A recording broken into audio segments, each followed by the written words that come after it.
Ndarja e Aleancës për shqiptarët nga koalicioni Vlen hap rrugë për bashkim. Kryetari i ASH-s Arben Taravari, i pyetur se a ekziston mundësia të ribashkohet ASH-ja e tij me atë Zjadin Selës, u shpreh i hapur, duke thënë se shtëpia dhe familja e tyre është e madhe dhe kush dëshiron të shkojë janë të mirëseardhur. Ndërsa kur u pyet edhe me emër të përveçshëm, e përsëriti të njëjtën fjali, vetëm e shtoi emrin e Selës. Ndërkaq, për këtë sot ka reaguar Zjadin Sela.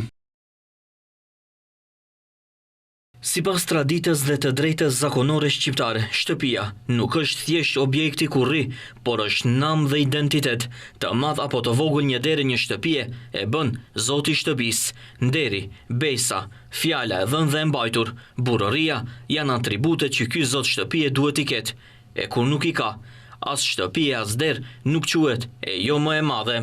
Kujtojmë se tek ndarja e Aleancës për shqiptarët, erdhi vendimi i para një viti të kreut të ASH-s Arben Taravari, që të shkëputet nga pozita atëhershme dhe t'i bashkohet opozitës, që më pastaj u bën Vlen, ku garuan së bashku në zgjedhjet lokale dhe presidenciale, ndërsa Sela nuk mendoi ashtu dhe ai vazhdoi të mbetet në qeveri e më pastaj i u bashkua Frontit Evropian, me çka edhe ai garoi si koalicion në zgjedhjet e fundit. Sela vazhdon të mbetet pjesë e Frontit Evropian, kurse Taravari ngadje veproni vetëm, si vendosi që në zgjedhjet lokale të vjeshtës të garoj me lista të veçanta për këshilltar, gjë që nuk u pajtuan me atë vendim krerët e Vlenit dhe të njëjtit e shpallën të vetë përjashtuar.